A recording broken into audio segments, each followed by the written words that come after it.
Why? I'm just wondering. I can't tell you. Right, no worries, mate. Have a nice day. Alright. Have a nice day. Pardon? I just say I gone the wrong way, you know. Right, okay. Right, do you understand why? Are you looking for somewhere what we can help you with? No, thank you, no. Do you see though why we've come round here? It's just because obviously when you've gone round the corner you've seen us and it's like you've walked in the hole. No, basically what it is, I went down that street and I realised I'm in the wrong road. Right, okay. Yes. What road is it you're looking for? I can't tell you. Why? It's private. Right, okay. Right, listen mate, so because of obviously your demeanour and the way that you've turned around the corner, it's almost like you're trying to avoid us. No, definitely not. I'm not running. I know, but from me, it looks like you're trying to avoid us. All right. Really?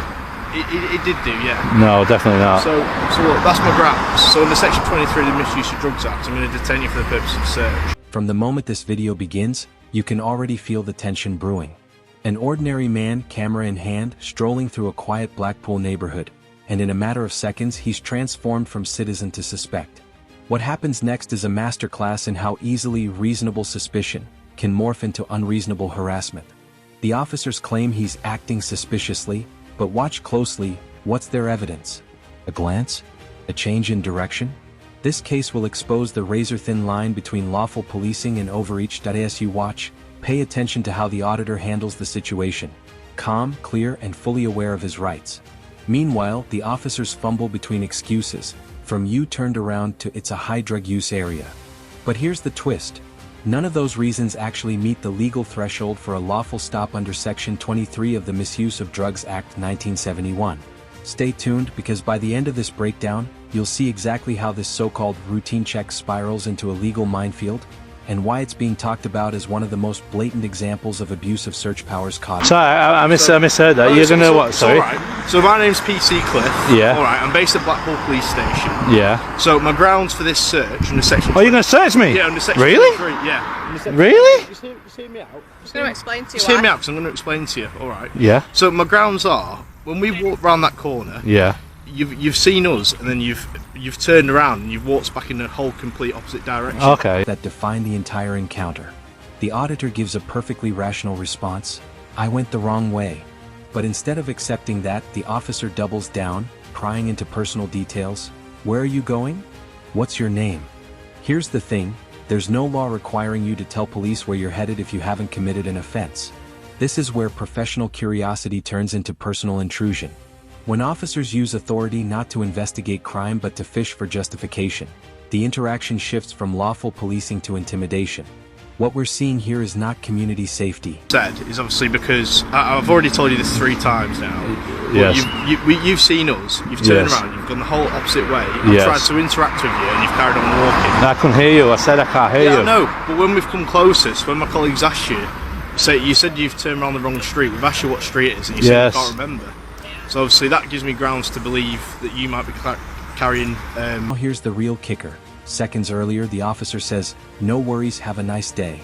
Then, without any new evidence, he reverses course and detains the auditor for a drug search. What changed? Nothing.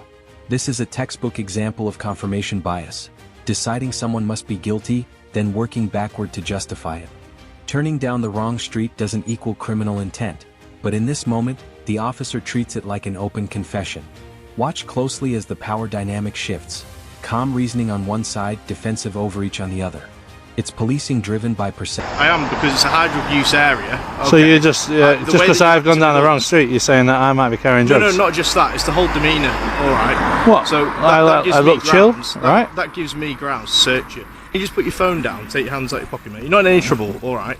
No, but I don't, because so basically the grounds are just because I turn down the street, turn around, you're searching me for drugs. And your demeanour with What's us. the demeanour though? Your demeanour, it's like you don't want to speak to us. I don't have to, all right? No, you don't have to at all. But you're actively trying to avoid us. You've seen. No, I didn't. Because I told you why I turn around. I've gone down the wrong street, right? I know, but then when it's a dead end, right? Is that a dead end? Listen, listen, mate. Don't give. Use area. Excuse is one of the most overused and most legally fragile justifications officers give. Under UK law, suspicion must be individualized and evidence-based, not simply because of where someone happens to be standing. The idea that your location alone makes you a suspect is dangerously flawed. Think about it. If proximity equals guilt, every person walking through London city centre during a protest could be under suspicion. The officer's logic is circular. This area has drugs, therefore anyone here might have drugs. That's not policing.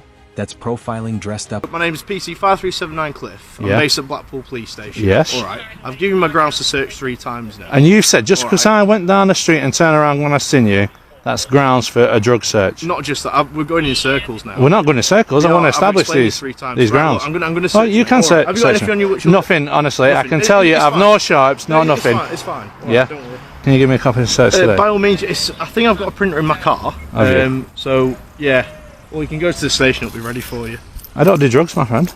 I know, that's fine, mate. These rounds seem funny just for turning down the street and then realising... Just because it's quite a high-profile area here for drug use. It's the vaguest and most subjective term in the police vocabulary.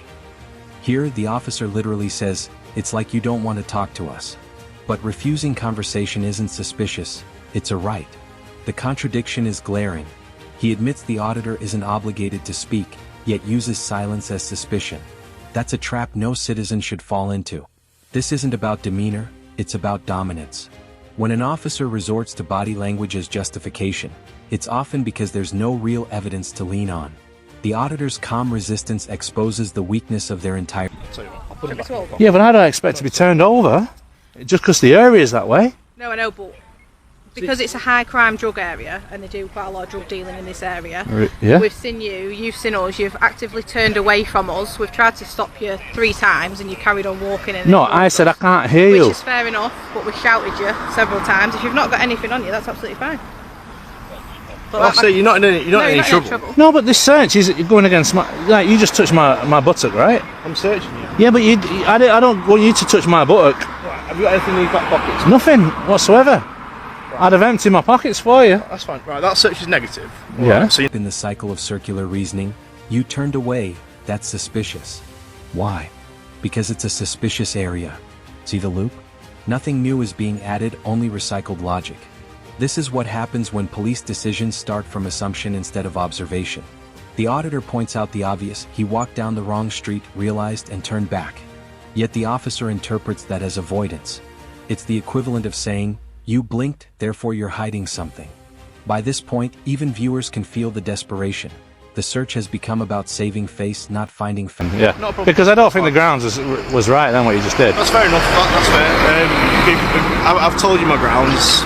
From where it looks, obviously you met eye contact with us twice, and each time you've walked in an opposite direction. But I don't trust police, my friend, and you've given me a reason why I can't. Because basically, what that tells me is I can't change direction in the street without being detained and searched. You could have stopped me and said, "Hey, it looks like you're evading my thingy." I stopped when you come and I so therefore.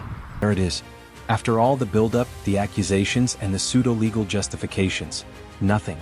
No drugs, no contraband, no evidence. Just a citizen proven right. This ending highlights the flaw in stop-and-search powers. They too often operate on presumed guilt. The officer's grounds collapse entirely once the search yields nothing, proving there was never a foundation to begin with. This isn't just a bad stop, it's an unlawful one. And the auditor's decision to remain calm, document everything, and demand his copy of the search form is precisely what protects him and exposes... My friend? Are you recording me? Yeah. How long has it been running? It's been running when I first came into contact with you. Really? Yeah. So, obviously, everybody can record in a public space, right? You know that? Yeah. There's no... I don't have an issue with you recording. No, but you can record me too, right? Yeah, but unfortunately, in your policy, you have to declare it at the earliest opportunity, really. In this exchange, every key safeguard meant to protect citizens has been violated.